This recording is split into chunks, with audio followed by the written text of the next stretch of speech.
Halo, Assalamualaikum. Saya Dewi Nur Melinda dari kelas Ekonomi Syariah 4B akan menjawab beberapa pertanyaan sebagai tugas dari mata kuliah operasional perbankan syariah.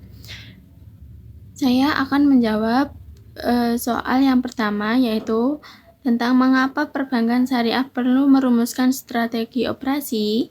Jawabannya karena dengan menetapkan strategi operasi ini akan menghasilkan suatu pola pengambilan keputusan yang konsisten dan suatu keunggulan bersaing bagi perbankan syariah. Selanjutnya, soal yang kedua. Bagaimana Anda mengetahui apakah perbankan syariah memiliki strategi operasi atau tidak? Jawabannya yaitu dengan visi, misi, dan kebijakan dari perbankan tersebut menandakan bahwa perbankan syariah mempunyai strategi operasi, di mana strategi tersebut disusun dalam misi. Karena itu, misi operasi menentukan prioritas dari sasaran operasi. Soal yang ketiga yaitu buat beberapa keputusan strategi yang mungkin diperlukan pada operasional bank syariah tergantung apakah misinya menekankan biaya atau kualitas. Jawabannya yaitu beberapa keputusan strategi operasional yang mungkin diperlukan yaitu jika misinya menekankan biaya, perlu pemilihan teknologi yang efisien untuk mengurangi biaya operasional. Yang kedua, memerlukan pemangkasan birokrasi yang tidak perlu untuk meningkatkan efisiensi. Yang ketiga, pemilihan model distribusi yang lebih murah seperti layanan perbankan digital. Jika misinya menekankan kualitas, maka investasi dalam pelatihan karyawan untuk meningkatkan keterampilan dan pelayanan. Yang kedua, meningkatkan pengendalian risiko untuk memastikan kepatuhan terhadap prinsip-prinsip syariah dan keamanan transaksi. Dan yang ketiga, pengembangan produk dan layanan yang sesuai dengan kebutuhan pelanggan. Selanjutnya, soal yang keempat. Dalam kondisi apa sistem berdasarkan proses untuk produk utama bank dapat dibenarkan dan sistem berdasarkan produk hybrid bank syariah sesuai kebutuhan dan dapat dibenarkan?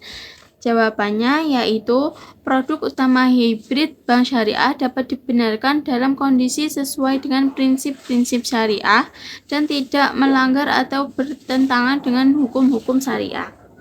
Soal yang kelima, yaitu apa perbedaan antara organisasi berdasarkan proses dan organisasi berdasarkan produk?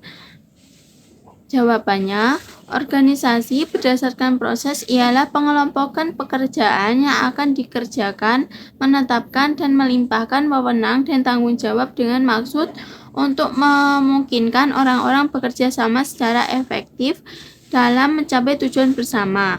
Sedangkan organisasi berdasarkan produk ialah suatu jenis perusahaan bisnis yang dibangun berdasarkan produk tertentu.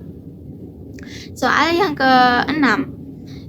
Faktor internal apa yang mempengaruhi jenis operasi bank syariah, koperasi pegadaian syariah, dan asuransi syariah? Jawabannya yaitu A. Peraturan dan kebijakan pemerintah. Yang kedua, tingkat permintaan pasar. Yang C. Perbankan ekonomi dan pasar global. Yang D. Faktor sosial dan budaya. Selanjutnya yang pertanyaan nomor 7. Dengan menggunakan media cetak atau elektronik, carilah contoh-contoh strategi operasi perbankan syariah. Ceritakan dengan singkat situasi dan strategi yang ingin dicapai. Jawabannya yaitu situasinya menghadapi peningkatan volume permintaan jasa pembiayaan syariah dari anggota. Strateginya meluncurkan layanan pembiayaan syariah berbasis online untuk mempercepat proses pengajuan dan persetujuan. Dengan demikian, anggota koperasi dapat mengajukan pembiayaan dengan cepat melalui platform elektronik tanpa harus datang ke kantor. Itu saja jawaban dari saya, kurang lebihnya mohon maaf. Wassalamualaikum warahmatullahi wabarakatuh.